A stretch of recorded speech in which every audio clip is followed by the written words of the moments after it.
श्रीराम समर्थ गोपाल कृष्ण भगवान की जय। शुकाचार्य परीक्षिताला सांगतायत, दुर्वासांनी अतिशय संतुष्ट होऊन अंबरीश राजाच्या गुणांची प्रशंसा केली आणि त्याचा निरोप घेऊन भोजन करून तृप्त होऊन अतिशय संतुष्ट होऊन ते ब्रह्मलोकाकडे आकाश मार्गाने निघून गेले।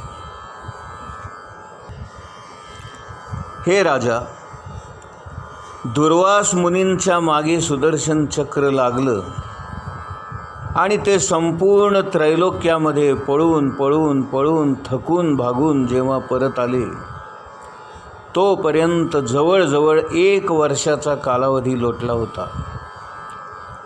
एवढे दिवस राजा अंबरीश त्यांच्या आगमनाची वाट पाहत, त्यांना भोजन केल्याशिवाय मी कसा जेवणार हा भाव मनात ठेवून फक्त पाणी पिऊन राहिला होता। बघा, त्या राजाचा भाव किती चांगला होता। जेव्हा दुर्वास मुनी निघून गेले, त्यानंतर उरलेले अत्यंत पवित्र असे अन्न अंबरीश राजाने स्वतः खाल्ले। आपल्यामुळे दुर्वासांना दुःख भोगावे लागले आणि नंतर आपणच केलेल्या प्रार्थनेमुळे त्यांची सुटका झाली। या दोन्ही गोष्टींमध्ये तो स्वतःला मुळीच महत्त्व देत नव्हता। उलट भगवंताच्या इच्छेमुळेच या गोष्टी घडल्या आणि हा भगवंताचाच महिमा आहे असं तो मानत होता। अशा अनेक गुणांनी संपन्न असणारा राजा भगवंताविषयी आपली भक्ती वाढवितच होता। त्यामुळे त्याला त्रैलोक्यामधले किंवा ब्रह्मलोकांमधले सर्व भोगसुद्धा नकोसे वाटत होते। यानंतर अंबरीश राजाने आपल्या पुत्रांवर राज्यकारभार सोपवला आणि तो स्वतः वनामध्ये निघून गेला। आत्मस्वरूप भगवंतामध्ये त्याने आपले मन एकत्रित केले, मन एका जागी स्थिर केले आणि भगवंताच्या चरणकमलाचं ध्यान करत, त्यांच्या गुणांचं अवलोकन करत, त्यांची कीर्ती अनुभवत आणि त्यांचं गुणगान करत, त्यांचं नाम संकीर्तन करत शांतपणे डोळे मिटून समाधी अवस्थेमध्ये तो पडून राही आणि अशा प्रकारे संसार सागरातून तो पार झाला, भगवंताशी एकरूप झाला आणि या जन्ममृत्यूच्या चक्रातून मुक्त झाला। शुकाचार्य सांगतायत, हे राजन, अंबरीश राजाचे हे महान पवित्र आख्यान जो कोणी वाचतो, ऐकतो, जो कोणी याचं कथन करतो, जो कोणी अंबरीशाचं स्मरण करतो, तो भगवंताचा अत्यंत प्रिय भक्त होतो। आणि ज्याप्रमाणे अंबरीशावर भगवंताने कृपा केली, त्याप्रमाणे आपल्यावरही भगवंत कृपा करतात। गोपाल कृष्ण भगवान की जय। शुकाचार्य पुढे सांगतायत, एकदा मनू असाच बसलेला असताना त्याच्या नाकातून शिंकताना एक छोटासा बालक एकदम त्या शिंकेच्या जोरातून खाली फेकला गेला आणि तो अत्यंत मधुर वाणीने बोलणारा होता, अत्यंत गोड बोलणारा होता आणि म्हणून त्याचं नाव इक्ष्वाकू असं ठेवलं। इक्षुदंड म्हणजे ऊस आणि वाकू म्हणजे वाणी। ज्याची वाणी उसाप्रमाणे गोड आहे असा तो इक्ष्वाकू। या इक्ष्वाकूला पुढे 100 पुत्र झाले आणि त्यापैकी एका पुत्राला इक्ष्वाकूने आज्ञा केली की आपल्याला श्राद्ध करायचं आहे आणि त्याच्यासाठी आपल्याला पवित्र असणाऱ्या एखाद्या पशुचं मांस घेऊन ये. त्याने श्राद्धासाठी म्हणून अनेक पशूंची शिकार केली. शिकार करून करून तो दमला. तो अतिशय थकला होता, दमला होता, त्याला भूकही लागली होती. आणि यज्ञासाठी किंवा श्राद्धासाठी म्हणून मारलेला पशु आपण खाऊ नये हे तो विसरून गेला. त्याला खूप भूक लागलेली असल्यामुळे त्याने एक ससा खाल्ला आणि उरलेले मांस आपल्या पित्याला आणून दिले. गुरुजींनी सांगितले की हे मांस उष्टे झालेले आहे, दूषित झालेले आहे आणि म्हणून श्राद्ध करण्यासाठी हे अयोग्य आहे. इक्ष्वाकूला आपल्या पुत्राने केलेल्या कृत्याचा उलगडा झाला आणि म्हणून त्याने रागाने त्याला आपल्या देशातून बाहेर हाकलून दिले. त्यानंतर इक्ष्वाकूने आपले गुरु वसिष्ठ महामुनी यांच्याबरोबर चर्चा केली आणि योगाने शरीराचा त्याग करून आपल्या स्वतःसाठी परमपद प्राप्त करून घेतले. आपल्या पित्याचा देहांत झालेला ही वार्ता त्या मुलाला कळली आणि तो पुन्हा आपल्या राजधानीमध्ये परत आला आणि पित्याच्या पश्चात तो या संपूर्ण पृथ्वीचा राजा झाला आणि त्याने अनेक मोठमोठे यज्ञ करून भगवंताची आराधना केली. याच पुत्राचे नाव पुरंजय असे होते.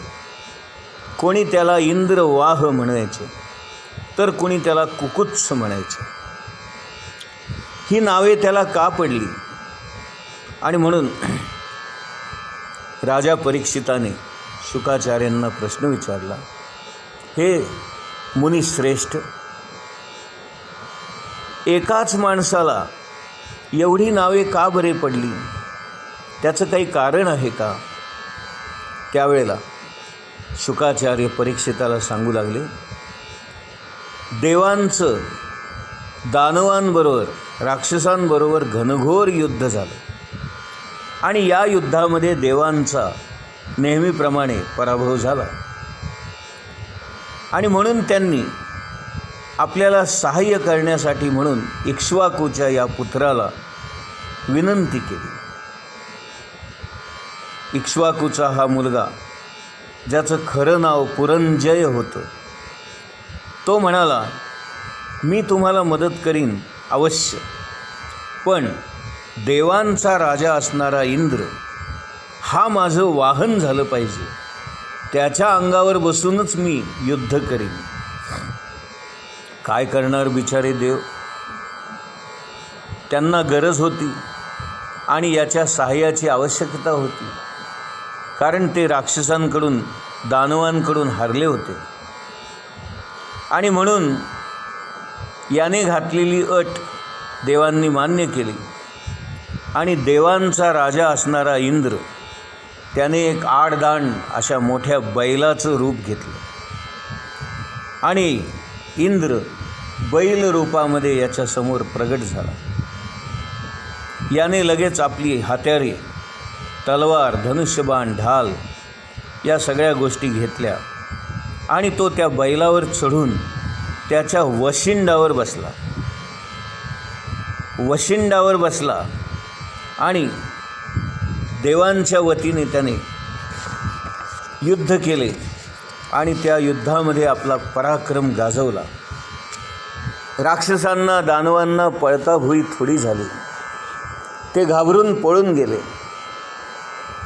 पुरंजयाने देवांचं जे काही राक्षसांनी लुटून नेलं होतं ते सारं धन, ऐश्वर, त्यांचं गाव, त्यांचं नगर या सर्व गोष्टी परत मिळवल्या आणि इंद्राला त्या पुन्हा नेऊन दिल्या आणि म्हणून त्याने देवांचं राक्षसांनी जिंकून घेतलेलं गाव म्हणजेच पूर हे परत आणून दिलं आणि म्हणून त्याने त्या गावावर विजय मिळवला, म्हणून त्याचं नाव पुरंजय हे पडलं.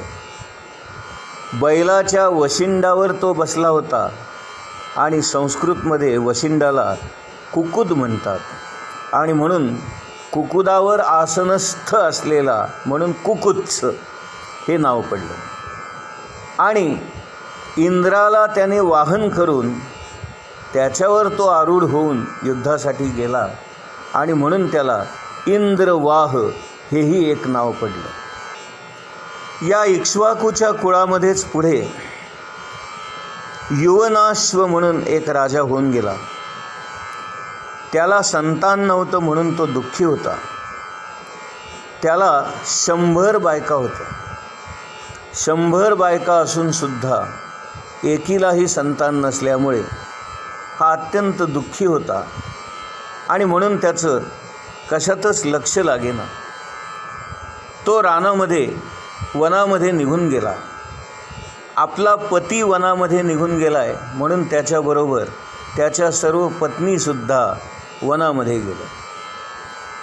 तेथे असणाऱ्या एका दयाळू ऋषीने या युवनाश्वाकडून इंद्रदेवतेचा यज्ञ करवला आणि त्या यज्ञाचा प्रसाद म्हणून यज्ञपुरुषाने आणून दिलेलं तीर्थ त्यांनी एका कमंडलूमध्ये भरून यज्ञशाळेच्या एका कोनाड्यामध्ये त्यांनी ते ठेवलं.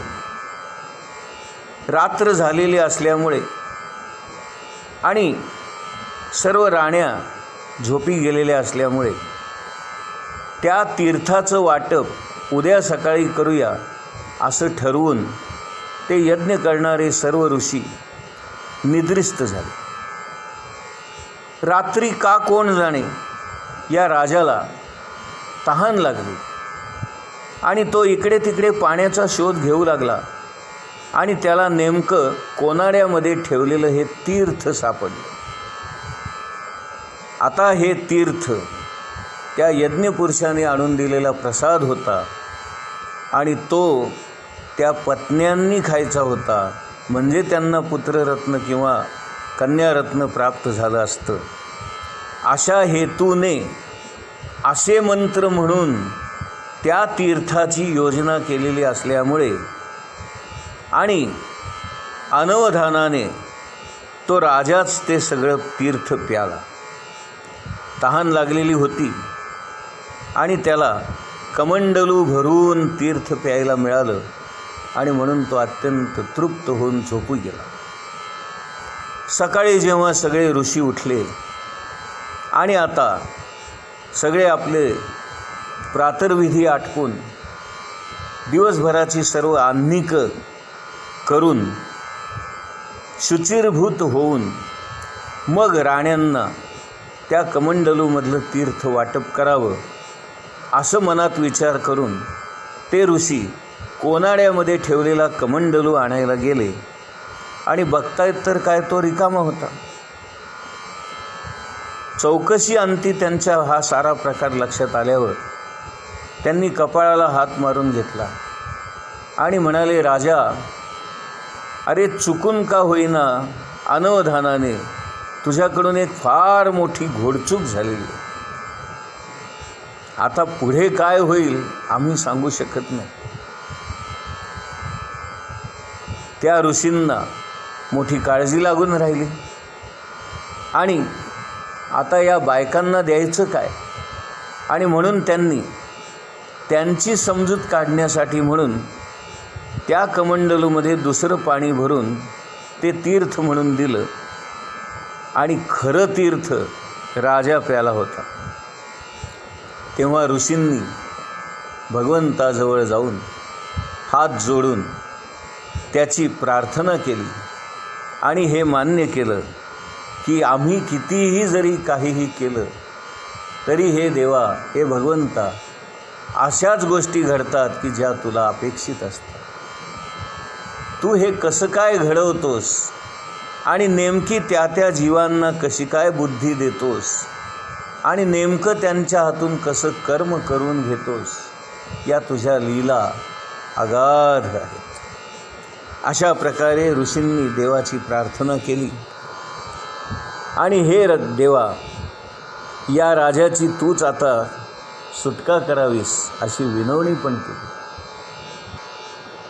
योग्य कालावधी संपल्यानंतर प्रसूतीचा समय आला आणि युवनाश्वाचं पोट फुगायला लागलं आणि अचानक त्याच्या पोटाचा उजवा भाग फाटला आणि त्याच्यातून एक महाबलाढ्य असा चक्रवर्ती राजा असणारा पुत्र जन्माला आला. आता राजा बाळंतीण झाला असल्यामुळे, राजाला पुत्र झाला असल्यामुळे आता त्या पुत्राला दूध कसं पाजायचं हा एक मोठा प्रश्न निर्माण झाला. आणि म्हणून हे बालक आता कुणाचं बरं दूध पिणार अशी ते शोध घेत असताना देवांचा राजा इंद्र तिथे प्रगट झाला आणि तो म्हणाला, मान धाता, मान धाता, माझं दूध पिईल, माझं दूध पिईल. आणि म्हणून हे पुत्रा, तू रडू नकोस असे म्हणून आपली तर्जनी त्याच्या तोंडात घातली. गोपाल कृष्ण भगवान की जय.